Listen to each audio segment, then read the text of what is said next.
সকাল বিকাল দুই বেলায় শান্তির জায়গাটা আমার না গেলে চলে না। হ্যালো এভরিওয়ান, আসসালামু আলাইকুম। কেমন আছেন? আশা করি অনেক অনেক ভালো আছেন। তাই দেখেন যে সকালে যাই ওখান গাছে পানি দিয়ে আসি, একটু ছবি তুলি, একটু ভিডিও করে, এর থেকে শান্তি আর কি আছে বলেন তো? এরকম একটা পরিবেশের ভিতরে আমি থাকতেছি, মানে এত শান্তি। ভাড়া বাসা যদি এরকম একটা পরিবেশের ভিতরে গাছগাছের লাগাতে, তো সকালে যায় পানি টানি দিয়ে আসার পরে দেখে হলো রান্নাবান্নার আয়োজন করে দিছে। আর সেই মানে সকালে নাস্তা নাস্তা খাইয়ে পরে ছাদে যাই, যদি পানি শুকায় যায় দুই একটা কাছে দিয়ে আসি, পরে আবার বিকালবেলা যাই। মানে সকাল বিকাল আমার দুই বেলা, মানে এত ব্যস্ততার মাঝেও আমার সকালবেলা বিকাল দুই বেলা যাইতে হয় ছাদে। আর এদিকে হলো এই যে খাসির মজক আনছিল, এই মজকটু ভুনা করবো, অল্প একটু মজক যেহেতু। আর এদিকে হলো গুঁড়া মাছ চচ্চড়ি করবো, ডাল দিয়ে লাউ রান্না করবো, আর হলো ধনিয়া পাতা ভর্তা, রুই মাছ ভাজা, কয়েক রকমের খাবার একটু এই খাবারগুলো হলে আমি কি বেশি ভাত খাইতে পারি, এটা সত্যি কথা। যেটা মাছ মাংস থেকে বড় বড় মাছ মাংস থেকে। আর এদিকে হলো গুঁড়া মাছটা হলো চচ্চড়ি করবো, মানে মলা গুঁড়া, এটা কাসকি গুঁড়া না, এটা হচ্ছে মলা মাছটা যেটা, ওইটা। তো এদিকে মশলাগুলো সব কিছু দিয়ে আমি একটু হাতে মাখাই নিব। হাতে আমি যত মাখাই দেখি ততই মজা লাগে।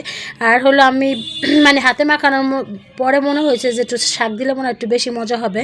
পরে হলো মাঝখান থেকে দৌড়ে যেয়ে ছাদে গেছিলাম, এটা মোবাইলেও নেই, কারণ দৌড়ে যেয়ে মাঝখানে ছাদে যাইয়ে পরে কটা শাক নিয়ে উপরে দিয়ে দিয়েছি। আর দেখেন যে মজকটা ভুনা আমার প্রায় হয়ে গেছে, একবারে তেল বের হয়ে গেছে। দেখেন দৌড়ে যায়, মানে রয়েছে পুঁই শাক আর হয়েছে আলু শাক নিয়ে আসছি। তো ভাবলাম একটু শাক দিলে মনে হয় তরকারিটা মজা হবে বেশি, আসলেই মজা হয়েছে অনেক বেশি।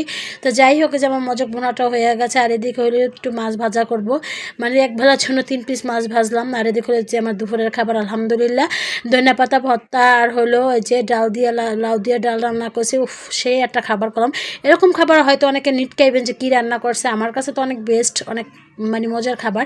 কার কাছে এরকম মজাদার খাবার একটু কমেন্টে জানাবেন। আমার কাছে অনেক ভালো লাগে এইসব খাবারগুলো খাইলে কি বেশি খাওয়া যায় মনে হয়। খাওয়া দাওয়ার পরে হলো বিকেলে নাস্তা করে আবারও ছাদে চলে গেছি। বিকেলে পুরি আর পেঁয়াজু আনছিলাম, ওইগুলো খাইয়ে আমি আবারও ছাদে চলে গেছি। দেখেন ছাদে আমার এই ফুলগুলি দেখলে তো ভালো লাগে। তো ছাদে যাওয়ার পর একটু গাছে পরিচর্যা করলাম, আজকে একটু সার টার দিলাম, একটু অ্যালোভেরার পানি দিলাম। অ্যালোভেরাটা কয়েকদিন ধরে ভিজিয়ে রাখছিলাম, পরে হলো পানি দিয়ে দিচ্ছি। পানি দেওয়ার পর হলো প্রত্যেকটা গাছের গোড়ায় গোড়ায় পানি দিচ্ছি। এরকম শান্তি কার না লাগে বলেন তো? সকাল দুপুর দুই বেলা এত ব্যস্ততার মধ্যে সকাল বিকেলে এই শান্তির জায়গা আমার না গেলেও হয় না, মানে এত শান্তি লাগে আমার ছাদে গেলে, মানে আমার আসতে মন চায় না। আর আমি যাই এখন অনেক তাড়াহুড়া করে, কারণ আমার ছেলেকে আবার বিকেলবেলা মাদ্রাসা দিতে হয়, পানি টানি দিয়ে আবার ওকে মাদ্রাসা দিয়ে এই করে, মানে অনেক ব্যস্ততার থাকি। তারপর কোনো আমার ছাদ বাগান একটু টেক কেয়ার করে রাখি, দুই বেলা যাওয়ার চেষ্টা করি যতটুকু পারি সম্ভব অতটুকু করতে। আর হলো যে প্রত্যেকটা গাছে একটু আজকে স্প্রে দিয়ে দিলাম, অনেক গাছে দেখি পিঁপড়া ধরেছে, তারপর একটু স্প্রে করে দিলাম। আর দেখে বেগুনটা একটু বড়ো হয়ে যেতেছে মাশাআল্লাহ দিলে। আর দেখলো প্রত্যেকটা গাছে স্প্রে করে দেওয়ার পর হলো পানি দিছি। আবার গাছগুলো একটু ঠিকঠাক করি, লতা পাতা, যে মরিচ গাছে পোকা ধরছে, মরিচ গাছে আজকে যে কোঁকড়ানো পাতাগুলো আবার ফালাই দিলাম, যেগুলো ফালাই দিয়ে নতুন পাতা গজাবে। তো যাই হোক, দেখেন কত শান্তির একটা জায়গা বলেন তো? এরকম ব্যস্ততা আমি দেখি, অনেকে বলে কাজ নেই কী করবো, আমি দেখি আমি তো সারাদিন 2 মিনিটও সময় পাই না যে এক জায়গায় একটু বসে থাকবো। তো সবাই ভালো থাকবেন, সুস্থ থাকবেন। আমি চা খাই বিদায় নিব। আল্লাহ হাফেজ, আসসালামু আলাইকুম।